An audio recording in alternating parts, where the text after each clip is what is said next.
tardes a todos. Noveno programa de Criptograma Cultural, proponiendo desde aquí analizar la cultura argentina en clave federal. Bueno, seguimos desde la Universidad Nacional de La Plata para todo el país, o casi todo el país, con las distintas señales y canales que nos acompañan en la emisión de este contenido que hemos denominado Criptograma Cultural, porque efectivamente tratamos de analizar con profundidad la cultura en la Argentina y esperamos que sea para ustedes muy gustoso ese contenido, viéndolo desde otra perspectiva. En el día de hoy estaremos presentando un invitado para mí de lujo, o un invitado local e internacional, porque tuvo un tiempo de vida aquí en La Plata, nada menos. Es periodista, es escritor, historiador, ensayista.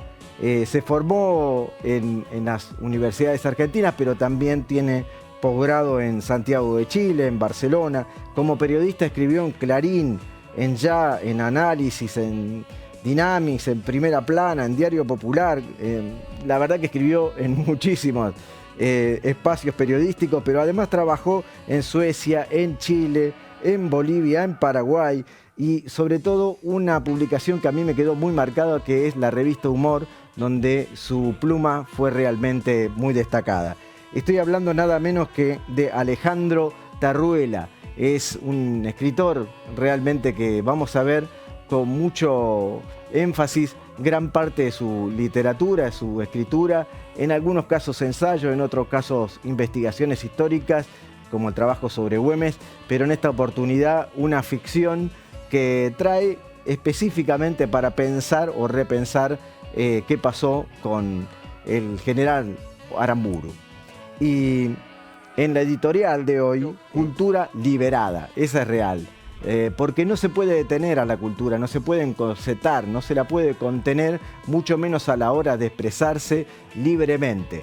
Y así fue que en estas últimas 2 semanas pasaron los premios a las industrias culturales que tienen que ver con la música y también con el teatro, y en esos premios Gardel por el lado de la música y Martín Fierro del teatro se expresó casi todo el abanico de actores y actrices de músicas que recibieron un premio, un galardón en esa línea, avanzando, pensando por qué la cultura está siendo atacada por el gobierno de Milei y qué debería hacer todo el sector para defenderla. Durante toda la semana se viene llevando adelante una serie de movilizaciones y acciones que tienen que ver con el trabajo y los trabajadores de la cultura y en defensa de los organismos dedicados a la cultura, que ya estuvimos trabajando aquí o mostrándole con los decretos 345 y 346 en otra oportunidad. Bueno, para charlar de esto estaremos hablando con un trabajador de la cultura, que en este caso ocupa la Dirección de Cultura de ATE, la Asociación de Trabajadores del Estado. Es Nicolás Rodríguez Sá, que se comunicará con nosotros por vía Zoom para contarnos y actualizarnos en qué situación se encuentran en este momento los trabajadores de la cultura. También estará con nosotros la columna destacadísima de Vanina Cabrera, que viene a contarnos todo sobre la situación de emergencia de la discapacidad. Ustedes saben que para nosotros la situación social, la situación que atraviesa la discapacidad también es un tema cultural y es un tema de gran importancia. Por eso la escucharemos atentamente y veremos también qué ha ido pasando en las marchas que se fueron llevando adelante con respecto a la defensa o al interés por sacar la ley de emergencia en discapacidad que tanto se ha venido trabajando. Bueno, si viene siguiendo este programa, si está pensando en la cultura y en la comunicación en la Argentina, no se lo pierda, porque no hay otro espacio que pueda profundizar, informarse, entender en clave federal qué está pasando en la cultura y en la comunicación en la Argentina. Por eso, desde Criptograma Cultural, le venimos a proponer un poquito frenar, pensar un poco qué está pasando en la Argentina y en clave federal, y descubrir por dónde va el camino cultural en la Argentina. Así que así comienza Criptograma Cultural.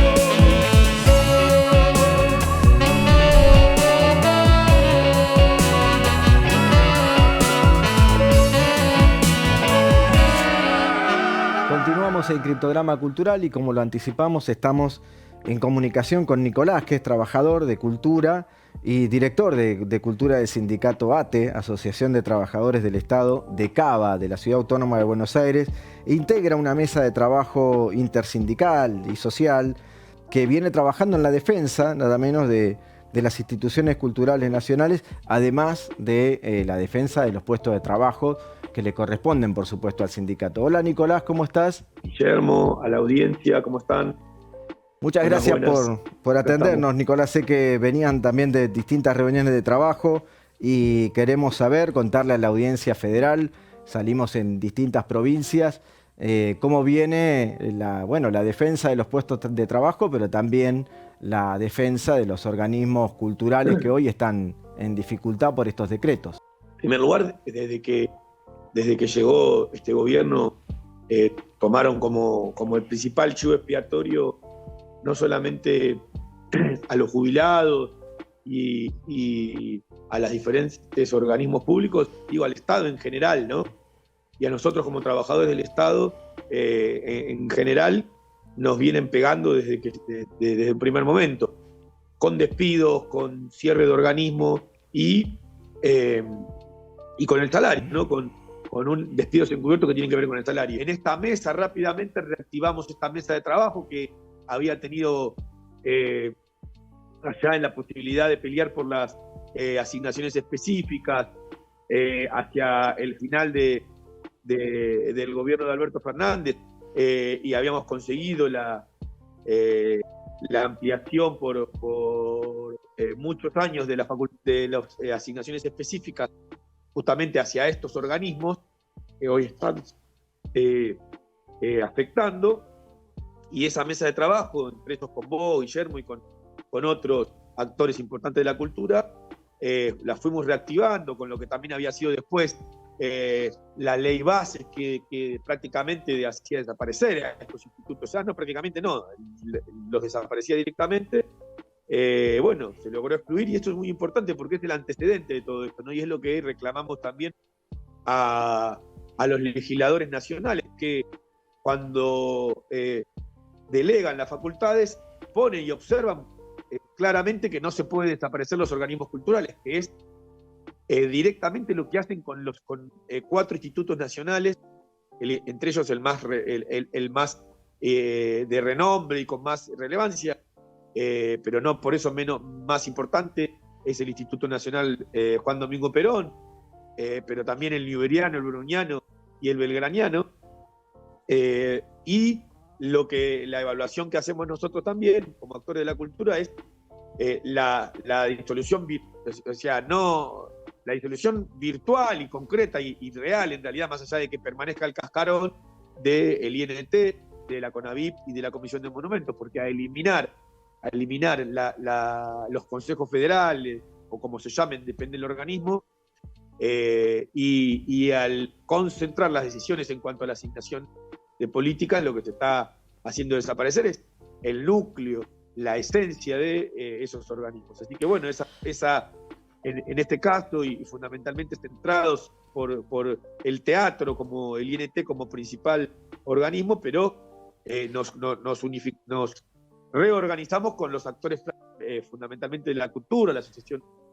Mientras vos hablabas, el documento que publicó esta mesa en defensa de todo el sector y pidiéndole a los legisladores nacionales, diputados más expresamente, que rechacen los decretos 345 y 346.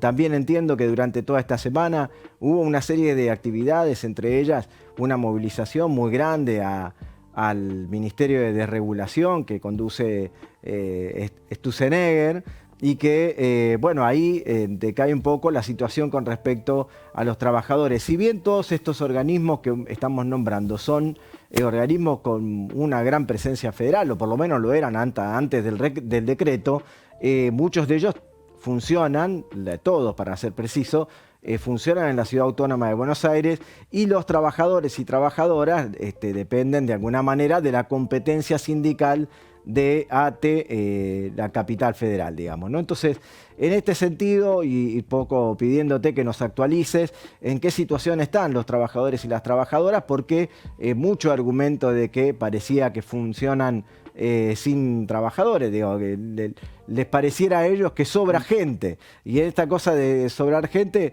nosotros entendemos que para distribuir bien, para hacer el trabajo de fiscalización, para desarrollar una buena capacidad cultural, no sobra nadie. ¿Cómo lo ven ustedes?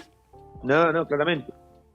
No, sí, interesante y gracias por recordarlo. No, a ver, principalmente nosotros recordar algunas de las premisas que habíamos señalado ya con el primer avance de todas estas políticas que había sido el gobierno de Macri, donde decíamos que no sobra ningún trabajador, sino en realidad que están faltando son políticas públicas, ¿no? Y en ese sentido, claro, al reducir y al quitar la autonomía, lo que fundamentalmente tocan es sobre todo, y diciendo como ellos dicen, que las tareas van a quedar indemnes de tanto del INT como de la CONAVI, lo que están afectando sobre todo es a todo el entramado administrativo y legal y jurídico de todos esos organismos, pero también queremos saber de qué manera van a llevar adelante las políticas públicas. Recordemos que nunca tuvieron ni idea qué hacer con la cultura, pusieron a un productor teatral de segunda línea a manejar la Secretaría de Cultura de la Nación, y primero lo pusieron bajo la órbita del Ministerio de Capital Humano, luego porque se peleaban o porque no cuadraba ahí, lo pasaron a la órbita de la Secretaría General de la Presidencia, o de realidad bajo la Presidencia en general, y todavía estamos entonces acomodándonos. La Secretaría de Cultura en términos de política pública todavía nacional se está acomodando, y ahora avanzan con esto. Que garantizamos los derechos de la población. Entonces nosotros nos debemos a la gente, de los que se sirven del Estado, que no son otras cosas que es el pueblo, porque los que tienen todo garantizado no necesitan del Estado, nunca lo necesitaron. Además, lo que se pierde son trabajadores y trabajadoras altamente calificados y con un desarrollo de muchos años de trabajo y de experiencia en las labores, ¿no? Entonces, eso también es una pérdida muy importante. Gracias, Nicolás, se nos acaba el tiempo. Muy agradecidos estamos mientras charlamos contigo, mostrando el comunicado conjunto de ambas CTA autónoma y CTA de los trabajadores. Sabemos también que integrás la Secretaría de Cultura de la CTA autónoma. Y muy agradecidos por tus conceptos. Claramente, los trabajadores y trabajadoras del Estado están para garantizar a través de su trabajo los derechos que hemos conseguido toda la sociedad, el pueblo argentino en sí mismo. Así que muchas gracias por tu tiempo, y pondremos también, mientras estamos charlando en el Zócalo, se podría ver el lugar donde se puede bajar el formulario para firmar una adhesión desde instituciones y desde las personas que están de acuerdo, y entonces allí participar activamente desde todo el país pidiendo que se rechacen los decretos 345, 346, que tanto daño le hacen al derecho a la diversidad cultural en la Argentina. Muchas gracias, Nicolás. Muchas gracias a ustedes, muchas gracias a vos, Guillermo, siempre por estar y ser parte de toda la acción cultural en defensa de la cultura y de los derechos culturales. Y bueno, y un gran abrazo a toda la audiencia, a todo el país. Necesitamos hoy más que nunca la unidad de todo el país, porque lo que este gobierno propone es la desintegración, y nosotros sabemos que la cultura es parte de nuestra integración, con su diversidad, con sus características, pero somos un solo país, justamente por esa ligazón cultural que nos caracteriza.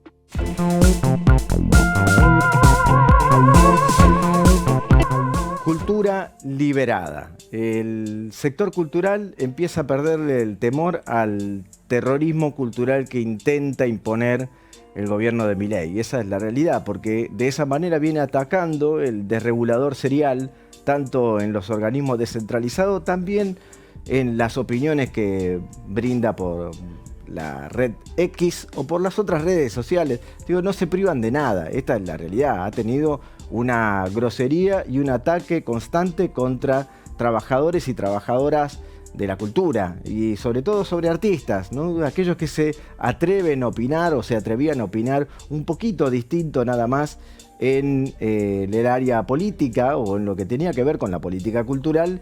Rápidamente el gobierno, sin ningún precedente anterior, más que la dictadura, debo decirlo, solo en la dictadura había este tipo de agresiones, por supuesto más feroces, pero también listas de cancelaciones. Y en esa realidad es que se llevó adelante la entrega de los premios Gardel y la entrega de los premios Martín Fierro al teatro. Pero en la primera versión que quisiera mostrarles para compartir con ustedes, si no tuvo oportunidad de verlo y de escucharla, es lo que planteó Teresa Parodi al recibir el premio Gardel. Escuchémosla, Teresa. Digo no al discurso del odio que reina en nuestro país hoy. Digo no al vaciamiento cultural que pone en peligro instituciones maravillosas que son un orgullo nacional. Hay tanta patria guardada en el arte. Digo no a la descalificación permanente de las sociedades de gestión colectiva que cuidan y defienden y distribuyen los derechos intelectuales de los creadores y las creadoras y los intérpretes y las intérpretes de la música. Digo no a la persecución y estigmatización de los que piensan distinto. Gracias, Teresa. Decimos no a tantos discursos del odio y decimos sí a la construcción de la patria, porque cuando uno piensa primero el territorio, piensa su barrio, piensa su pueblo, piensa su ciudad, de alguna manera está pensando en la patria, en esa patria colectiva que bien le contesta también Lali Espósito, también al recibir el Gardel que le tocó efectivamente, porque es una artista sumamente destacada, no es una artista como de esas menores como intentó desprestigiarla el presidente Miller. Escuchemos lo que decía Lali Espósito al recibir su Gardel. Es de la gente y quiero sumarme a la gran Teresa Parodi del amor nuestro de la vida. Te amamos, quiero agradecer tus palabras y humildemente sumarme a ellas. Y así como el arte es un hecho colectivo, toda salida de cualquier situación de mierda es colectiva. Nadie está solo en esta y el que piense eso, para mí, humildemente está errado. Así que todos juntos podemos encontrar un lugar mejor y mientras tanto pasar el rato haciendo música y haciendo cosas que estén buenas para que la gente se sienta acompañada, amada y que no está sola, que es lo más importante. No estamos solos. Muchas gracias. Qué buena definición la de Lali Espósito. No estamos solos, no están solas tampoco las artistas que opinaban, porque su público y otros también la siguen pensando en esa, la salida colectiva. Por eso atacan tanto a los sindicatos, a las asociaciones libres del pueblo, por eso atacan tanto a las políticas culturales que se lograron efectivamente con la decisión y la participación política de los sectores culturales, como lo es la Ley Nacional del Teatro, que se gestó allá por 1997 y que además fue vetada por el presidente Menem en su momento y logró que se promulgara el mismo Congreso votando por unanimidad la promulgación. O sea que es claro que tiene un consenso social muy grande. Y por eso vamos a escuchar ahora nada menos que a Mauricio Cartún, un hombre que nos dio una entrevista hermosa, que compartimos con él sus ideas y las ideas colectivas, y que plantea que poner el cuerpo es parte del actor, y también en este caso el dramaturgo, porque fíjense cómo pone el cuerpo al recibir su premio a la trayectoria en el Martín Fierro del teatro. Se lo quiero dedicar, normalmente uno elige gente para dedicarlo, yo voy a elegir instituciones.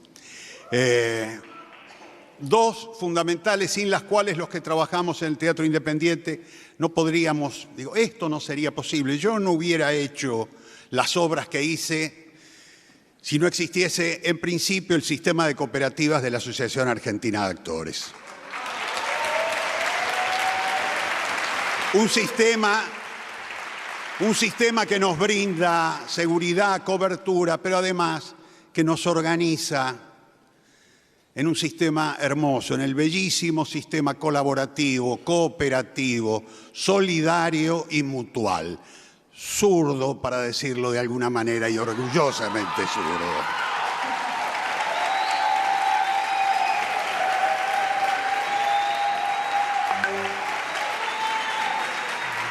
La otra institución, naturalmente, el Instituto Nacional de Teatro. A ver,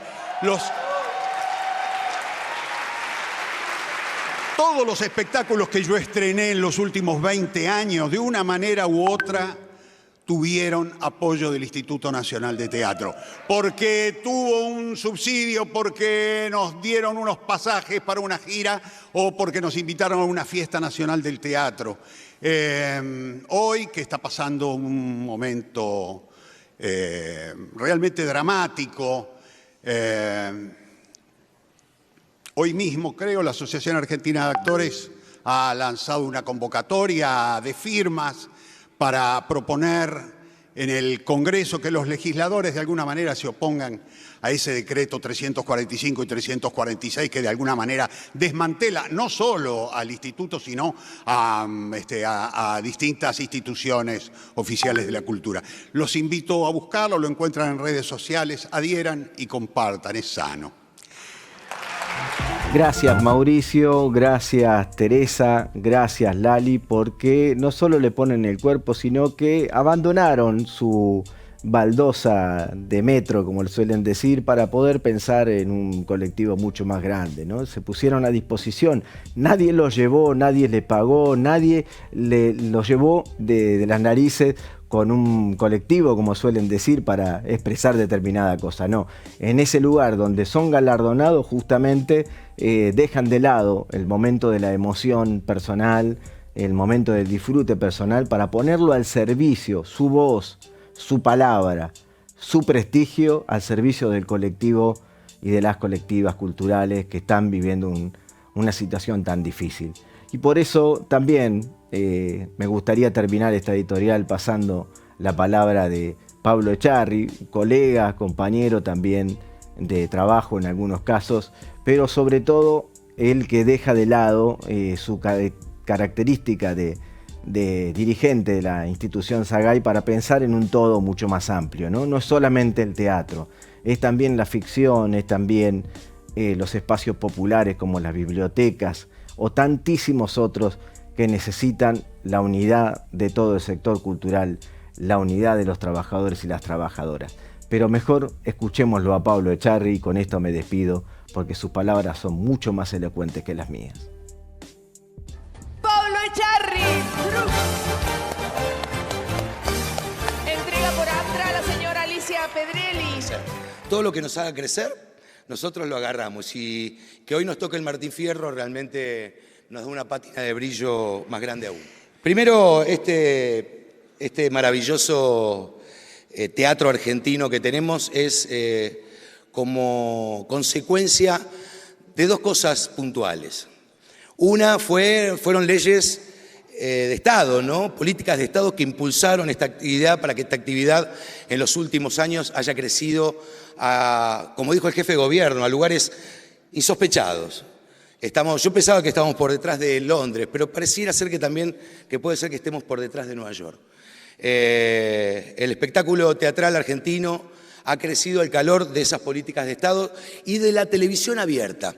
Esto lo puede decir muy bien mi amigo y referente Carlos Rottenberg, que la caída de producción en la televisión abierta en los últimos años ha generado un descenso paulatino del borderó, de la taquilla teatral, porque lo que impulsaba generalmente a ir a los teatros, al teatro se va y se va mucho, pero lo que impulsaba y lo que hacía crecer año tras año el deseo de los espectadores y de la gente ir al teatro para ver a sus actores, a sus actrices, a sus figuras, era la televisión abierta.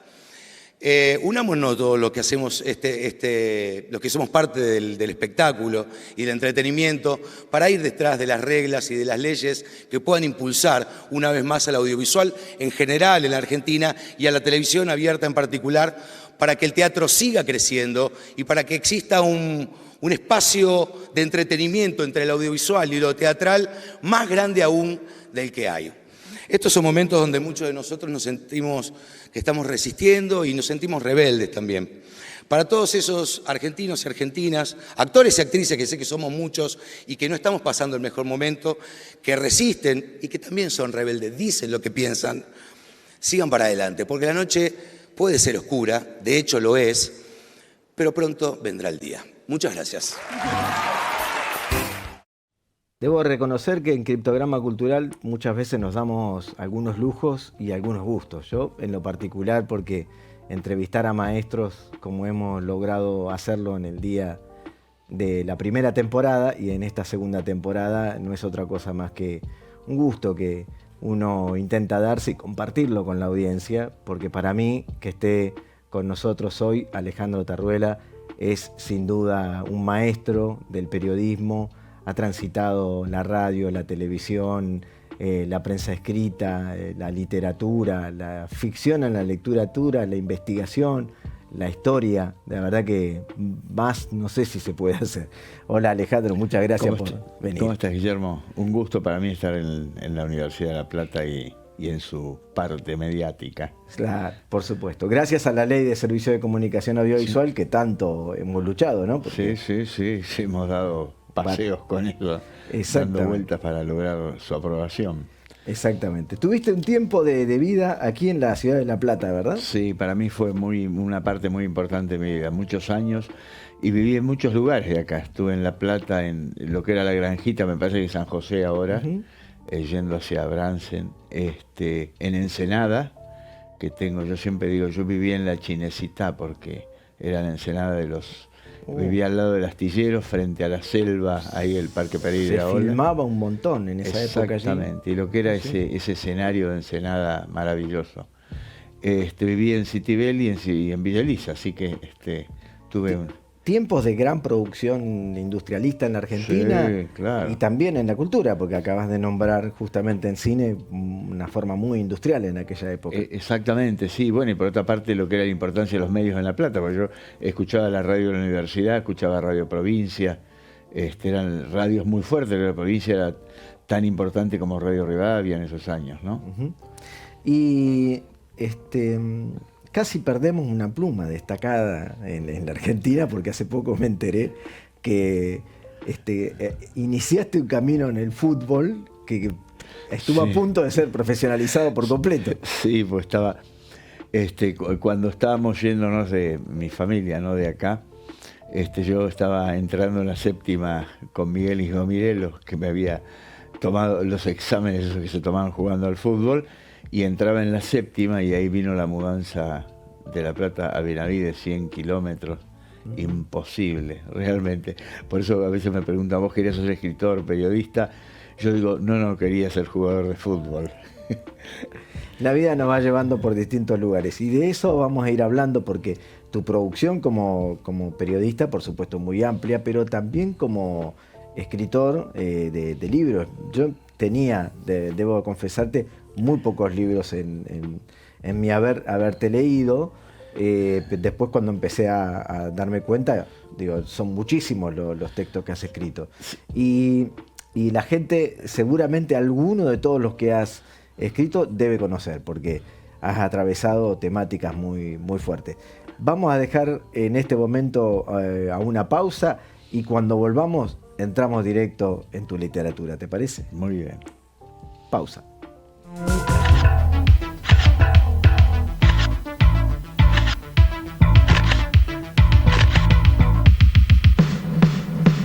Hola, ¿qué tal? Muy buenas noches. Bienvenidos al Reporter Eso. Al recordarse el primer año del atentado contra la sede de la AMIA, el presidente de la DAIA, Rubén Beraja, reconoció la tarea del gobierno, pero planteó las dudas sobre la investigación de la masacre. ¿Y saben a qué dudas y sospechas me refiero? Son las mismas que surgen de la causa, son las mismas que expresa el acusado Teyaldín cuando dice que probablemente miembros de fuerzas de seguridad estén involucrados en crímenes de esta envergadura. Fueron inhumados en la ciudad de Balcarce los restos de Juan Manuel Fangio. Carlos Alberto Reutemann testimonió así acerca del mayor deportista argentino de todos los tiempos. Final para otra síntesis informativa como un servicio más de Eso de Argentina para usted. Muy buenas noches y muchas gracias.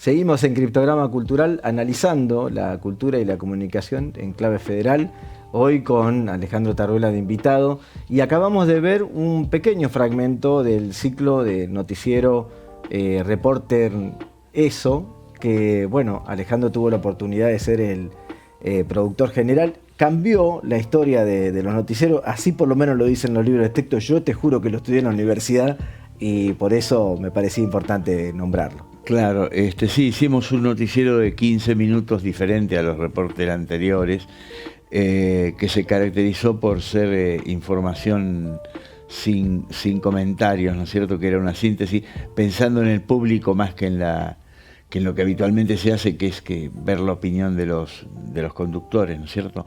Eso generó una atracción muy grande, porque fue un noticiero que tuvo gran relevancia en todo el país. Se veía, como a las 12 de la noche, se veía desde Buenos Aires al Chaco. Bueno, era el segundo noticiero más visto en el Paraguay, que es por Canal 9 en todo el Paraguay. En Chaco, en provincias como Chaco, Mendoza se veía también. Y bueno, estábamos por encima incluso de síntesis de Canal 3 en ese momento. Eso fue una idea que, digamos, Alejandro Romay, maravilloso hombre de los medios, me dio la oportunidad de trabajar con absoluta libertad, y yo tenía una idea que era sintetizar. La gente necesitaba tener una información básica en un término muy pequeño de tiempo, y tener la misma cantidad de información de una hora, que se da en una hora, en 15 minutos. Ese fue el desafío. Claro, tremendo desafío. Ese fue el desafío que logramos en ese momento. Hoy se hace noticiero de 25 minutos y dicen, mirá qué innovación, no acá, sino en el mundo. Y eso tiene hoy vigencia, como que es posible aún volver a una experiencia de ese tipo. Y por otra parte generó una situación en Canal 9 importante, que fue que generó entradas de publicidad muy grande, porque atrás y adelante de la entrada y salida se unían muchas otras empresas, y vino a estudiar la Antena 3 de España. Vinieron a estudiarlo porque decían que era el único noticiero en el mundo que daba ganancias, porque noticias dan pérdidas siempre. Claro. ¿Y cómo ves vos hoy, Alejandro, después de esta experiencia? Porque además, insisto, cambiaste el formato de cómo producir, no solo el Reporter ESO, sino todos tuvieron que hacer otra cosa después de esta experiencia. ¿Cómo ves vos hoy el formato noticiero en Argentina, o la noticia, tratamiento de la noticia? Yo creo que hay un agotamiento muy grande, porque hay un peso enorme de toda esta cosa, que es desde la tertulia que crearon los españoles en su momento, en los años 60 y 70, a tener una relevancia muy grande del papel del canal respecto del público, y no poner al público televidente en primer lugar, que es un tratamiento mucho más corto de los temas, más específico, y ampliar la gama de temas. Por ejemplo, hoy en la televisión noticiero la cultura no aparece prácticamente, aparece únicamente si se separa un actor, o si tiene un accidente de automotriz o callejero un escritor, y es importante, ¿no es cierto? O algún premio que surja por ahí, pero no hay una actuación importante de artistas argentinos en el exterior. No tiene. Y te ponen el valor del dólar o la bolsa como si te estuvieran midiendo la presión arterial. No, como si todo el mundo estuviéramos cambiando dólares, ¿no? Subís al colectivo y le preguntás al chofer, ¿sabes cuánto está el dólar? Claro, una cosa de ese tipo. Entonces hay mucho una cosa corporativa muy fuerte de peso, ¿no? Digamos, los temas delictivos. O sea, son todos pobres los que cometen actos delictivos en los noticieros de televisión, ¿no?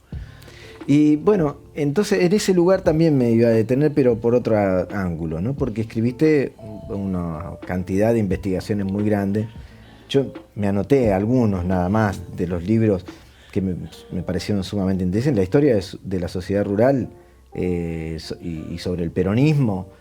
Realmente has escrito un montón, libros sobre Guardia de Hierro de Perón a Bergoglio, Historia secreta del peronismo, El largo adiós a Montonero, Autoayuda para peronistas, la del un amigo mutuo, Cacho El Cadri, con quien tuve la suerte de trabajar también en la película El viaje, que le pusiste como subtítulo El guerrillero que dejó las armas. Digo, son muchos los temas, y a mí me intriga cómo lográs definir la temática a la que te vas a abordar. Bueno, ahí, en el caso de Sociedad Rural, mi primer libro a los 22 años fue Los Terratenientes, para Centro Editor de América Latina, esas colecciones que se editó en la Sorbona, además, ¿no? Ese libro. traducido al francés. Y entonces las temáticas me interesaban, digamos, algunas cuestiones políticas vinculadas al peronismo y a la historia nacional, y algunas vinculadas a las políticas. Guardia de Hierro es un trabajo sobre una organización que se sabía muy poco públicamente, y que había tenido una gravitación muy grande como formadora de cuadros en la Argentina. Entonces hice una investigación, son investigaciones periodísticas, ¿no? No ensayos de otro carácter, son investigaciones periodísticas. Entonces trabajé los temas buscando los testimonios, tratando de cambiar el modo de encarar la forma de investigar. Por ejemplo, yo trabajé muchísimo con Alejandro Álvarez, que era el líder de Guardia de Hierro, entonces a él era como un reportaje abierto con él. Yo iba trabajando y permanentemente volvía sobre él, cosa que habitualmente se hace un reportaje de 22 horas y lo dejas ahí. No, sino que iba trabajando sobre los personajes importantes para darle una gravitación, digamos, como una especie de intercambio. Mientras el libro no se cierra, no se publica, no está cerrado. No. Por lo tanto, escribí esto y lo vuelvo a escribir mañana, y un poco en la idea esa del movimiento en el libro. Y después una cuestión importante que fue lo que me dio la gráfica y la literatura, que es escribir mucho para tener un lenguaje muy adecuado, muy abierto, que sea sencillo y a su vez entendible, que es una de las desafíos que siempre tenemos los escritores. Eso me pasó con el libro, perdón, eso me pasó con el libro que escribiste sobre Güemes, el héroe postergado. Sí. Y además en una nota me pareció curioso, pero muy interesante, porque genera el desafío a despertar a leer. Vos decías, si sin Güemes la Argentina hubiera terminado en Tucumán. Claro, sí, porque Güemes significó, digamos, el logro de sostener un territorio que se quería entregar. Buenos Aires quería entregar más o menos del río de Desaguadero para abajo, y por eso el combate para que Güemes saliera. Si Güemes salía, decíamos, bueno, muchachos, háganse cargo de eso, que nosotros nos hacemos cargo de esta parte. Esa fue su pelea incluso con Castelli, porque Castelli, cuando él gana la primera batalla de la Patria el 7 de noviembre de 1810, gana Suipacha, que ahora es territorio de Bolivia, en el norte de Salta, gana esa batalla, y en 15 minutos al ejército que venía de pelear con Napoleón, ¿no? De Pezuela. Entonces viene Castelli, lo echa del ejército, lo echa directamente y asume él el triunfo de la batalla. Entonces decís, bueno, ¿qué pasó con Castelli acá? ¿Que están diciendo la verdad con Castelli o acá me están metiendo el perro en medio de todo esto? Entonces lo que surge ahí es que Castelli representaba a Buenos Aires, entonces Güemes estaba molestando porque no quería establecer que es un poco una de las cosas que discrepamos con las líneas de la mirada mitrista, en sentido de, era un guardián de frontera. No, era el hombre que iba a llegar al Alto Perú, desde el Alto Perú con San Martín a Lima. Entonces era uno de los 3 hombres decisivos en esos años que fueron San Martín, Güemes y Belgrano. No era guardián de ninguna frontera, si además no había frontera en ese momento. La frontera era lo que se quería imponer.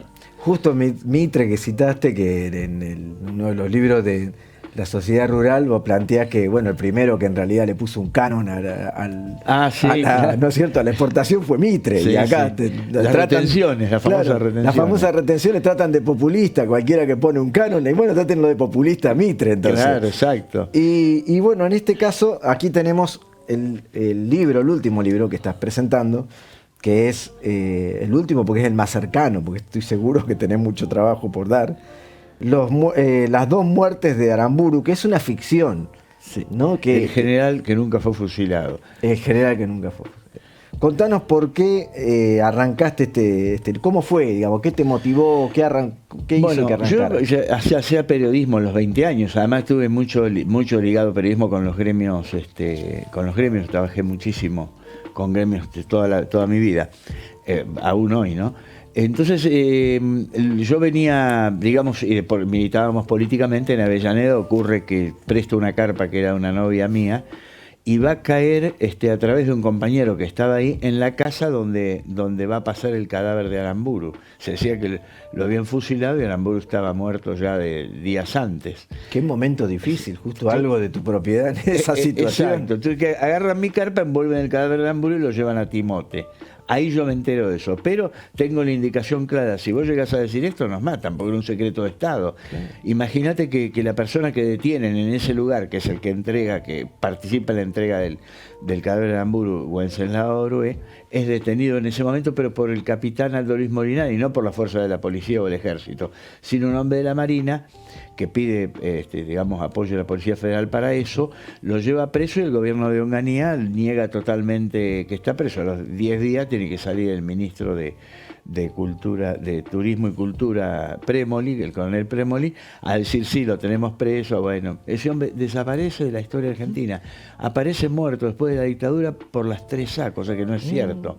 Las 3A no y el hombre era un hombre del 601, estaba infiltrado. Claro. Y arma todo el operativo de entrega a Firmenich del cadáver en la calle Boulevard de los Italianos en Villa Domínico. Me parece ahí parto. Claro, ahí me parece no solo el lugar de partida, me parece brillante, sino que el hecho de tratamiento sobre ficción que hace que uno ¿no? se incorpore mucho más.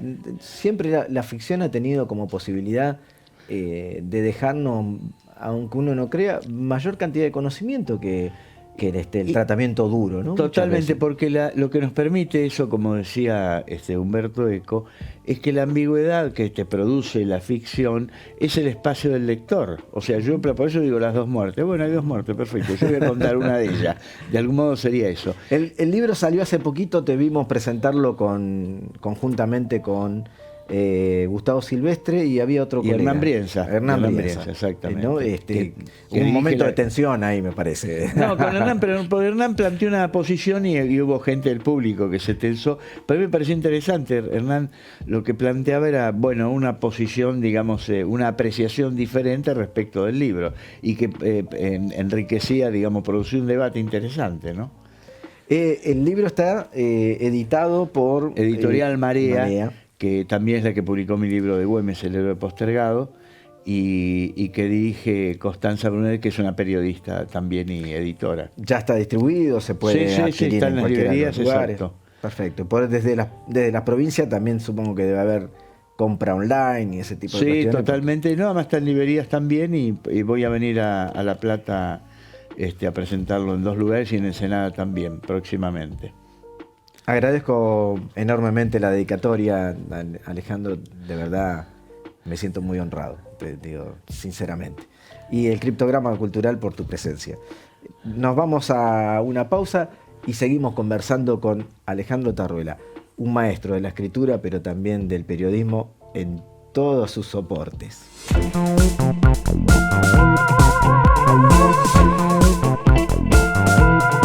En el día de hoy presentamos la columna de Vanina Cabrera. Hola Vanina, ¿cómo estás? Muy buenas tardes para todos y para todas. Y contanos un poquito cómo viene el trabajo que vienen haciendo toda la comunidad de la gente que vive y las familias que viven la problemática de discapacidad, en este caso en ese pedido que han hecho de una emergencia para el sector de discapacidad. Sí, si bien es cierto que las personas con discapacidad y sus familias vienen viviendo una situación muy difícil, fundamentalmente por la persecución, diría yo, por parte del gobierno nacional, también es cierto que las familias se organizan y el pasado 4 de junio se realizó una gran marcha federal con epicentro en el Congreso de la Nación para exigir que se apruebe la ley que declara la emergencia en discapacidad en todo el territorio nacional. Me parece que es importantísimo esto que estás planteando, Vanina, porque para nosotros también el sector de discapacidad es parte de la cultura, porque hay que incluir la diversidad de problemáticas y de formas de vida, en todo sentido, y la marcha fue contundente y creo que trajiste, si no me equivoco, una serie de testimonios, ¿verdad? Sí, como decís, una de las cosas que hablamos con las familias es que tiene cómo se trata, cómo se mira y cómo se trabaja sobre la discapacidad tiene que ver estructuralmente cómo se concibe de manera cultural a la discapacidad, y hoy discapacidad es un tema fundamentalmente de derechos humanos, y traje para compartir con todas y todas un pequeño fragmento de cómo se vivió la movilización el día 4 de junio. Veámoslo.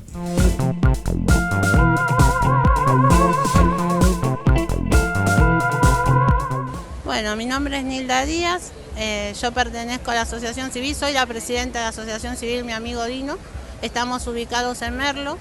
Nosotros tenemos un centro comunitario donde asistíamos a 80 familias en forma gratuita, dándole terapias. Hoy tenemos más de 250 chicos con lo que está pasando con esta emergencia en discapacidad. Tenemos profesionales que trabajan ad honorem, una vez a la semana ellos prestan sus servicios. Y bueno, hoy salimos a marchar porque ya vimos la situación, se está colapsando Casadino, nosotros somos solo padres, no tenemos ningún beneficio de ningún lado, ningún programa ni nada, solo lo sustentamos con rifas, con donaciones.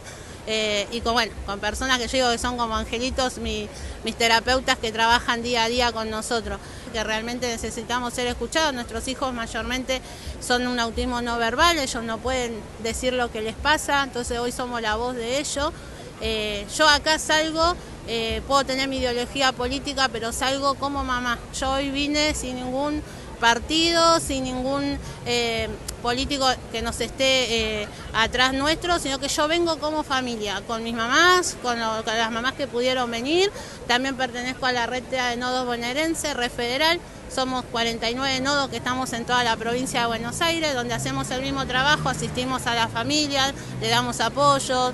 Tenemos una abogada que hoy está trabajando muchísimo con el tema de los amparos, intimar a las obras sociales, porque se están quedando los chicos sin sus terapias.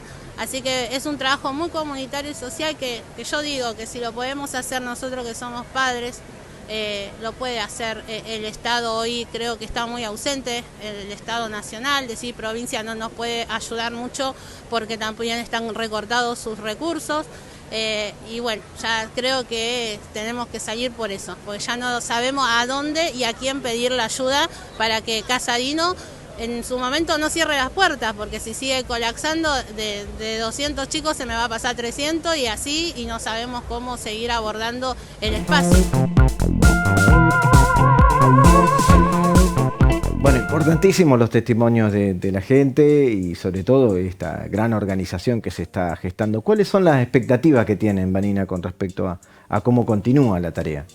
Bueno, se logró la media sanción en diputados, así que pensamos positivamente que en los próximos días se trate en el Senado y podamos tener la mayoría para que se cumpla efectivamente la ley de emergencia en discapacidad. Bueno, eso es realmente muy importante. Habrá que seguir luchando, organizándose y viendo cómo seguimos. Desde Criptograma Cultural seguramente seguiremos trabajando el tema. Gracias, Vanina, por estar presente y tratar el tema de discapacidad de esta manera. Gracias a todos y bueno, fundamentalmente, como dijiste, sigamos acompañando y sigamos organizándonos en conjunto a las luchas del colectivo de personas con discapacidad.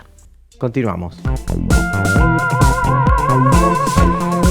Continuamos en Criptograma Cultural, charlando de literatura, cosas que nos gustan, de periodismo, el análisis de la cultura y la comunicación.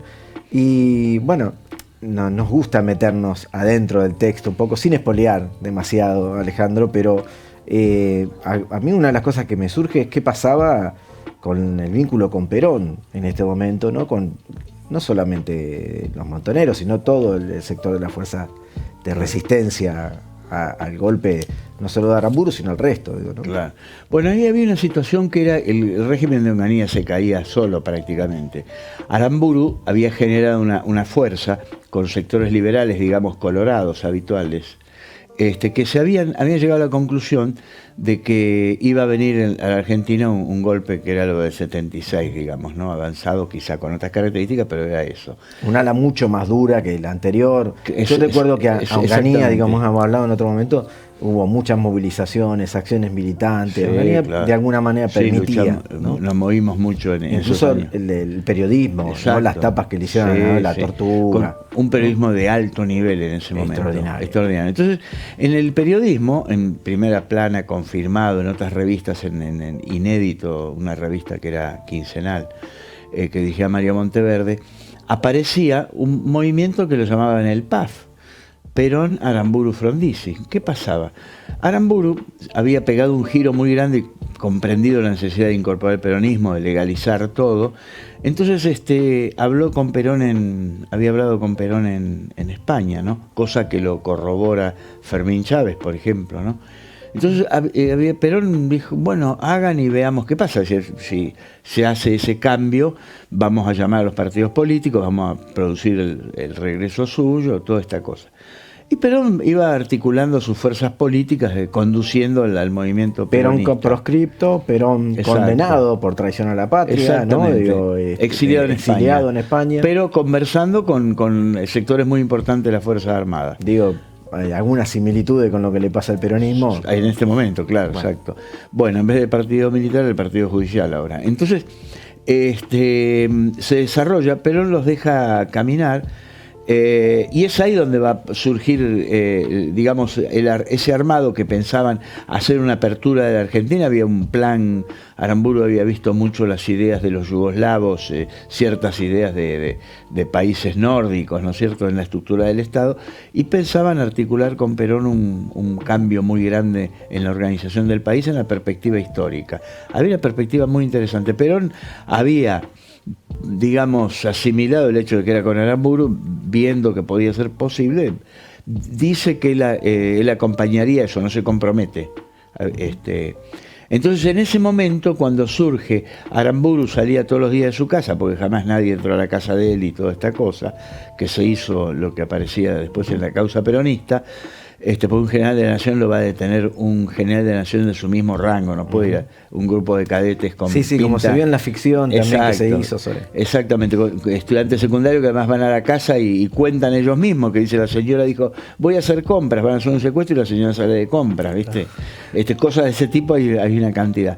Entonces Aramburu sale de su casa como todos los días, llevado por los militares, tiene una discusión porque le iban a llevar a otro lado y él iba para esperar a la tarde que dieran el golpe de Estado el 29 de mayo de 1970, le viene una patatuna, una lipotimia, se desmaya, se recupera, sigue discutiendo, se desmaya por segunda vez y la segunda vez se muere. Le viene un paro cardíaco y se muere. Entonces ahí lo llaman al ministro Imaz, Francisco Imaz, hombre de Onganía y de la PDUE, y ellos arman la teoría, lo llevan al hospital militar, y yo fui investigando todo eso. Hablé con, por ejemplo, visitadores médicos que vieron a Aramburu en la morgue. Es decir, hay una parte ficcionada, pero también hay otra parte testimonial.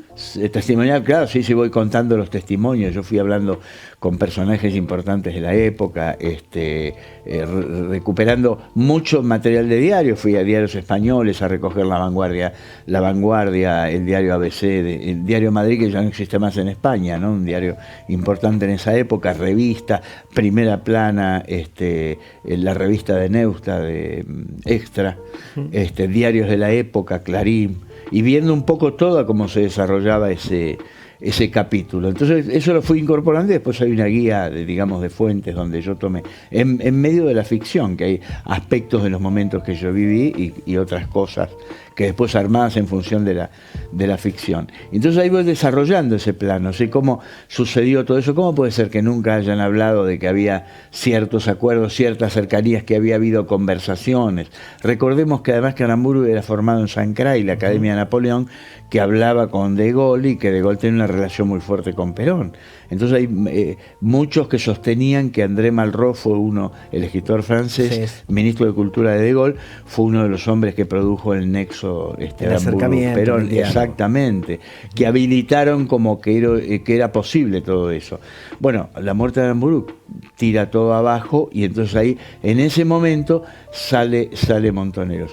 En una conversación que yo tuve por Guardia de Hierro con Alberto Sili, provincial jesuita posterior a Bergoglio, posterior a Bergoglio, él me dijo a mí, y me dijo que eso no lo publicara, no lo publiqué en Guardia de Hierro. Pequeña aclaración, provincial significa que es el que dirige el seminario, en este caso del Colegio Máximo San José, donde Bergoglio fue el provincial director de Exacto. de ese espacio. Y maneja, creo que la provincia incluye Argentina y Paraguay, También, ¿no es cierto? Sí. así es. Bueno, entonces ese hombre lo sucede a Bergoglio, un hombre que venía del sector liberal, y él me cuenta, me dice, pero esto no lo podés publicar en Guardia de Hierro, algo de eso yo puse ahora acá.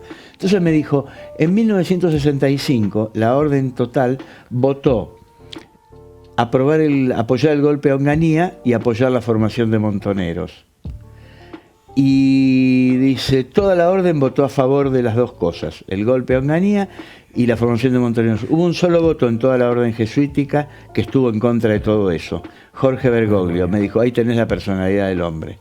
Nosotros estábamos en contra del Qué buen dato, Alejandro, la verdad. Te agradecemos mucho la presencia en el programa. Volvemos a recomendar el libro, 2 muertes de Aramburu. Con esta información que estás contando, ya me quiero lanzar a la lectura, porque realmente me parece muy atractiva. Estoy seguro que la gran mayoría de nuestra audiencia va a seguir muy de cerca el detalle, y por ahí te podemos llegar a consultar en otro momento o invitar a participar de alguna charla conjunta o algo por el estilo. Bueno, Guillermo, muchas gracias por estar en La Plata, ciudad que amo profundamente y me siento oriundo, porque siempre me dicen, ¿vos sos platense? Sí, por adopción, ¿no? No te despidas todavía, me queda un pequeño bloque de saludo y de final que lo vamos a hacer dentro de un ratito. Nos vamos a una pausa.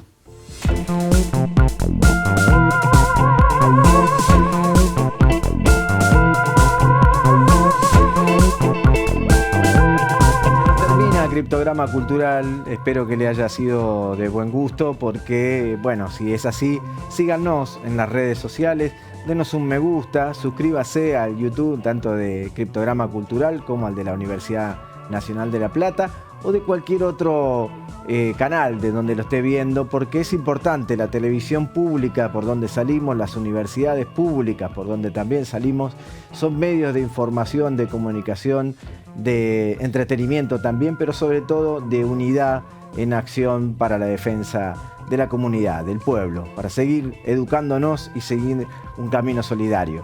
Vanina, ¿qué nos quedó por informar? ¿Hay algunas charlas por delante? ¿Cómo nos seguimos organizando?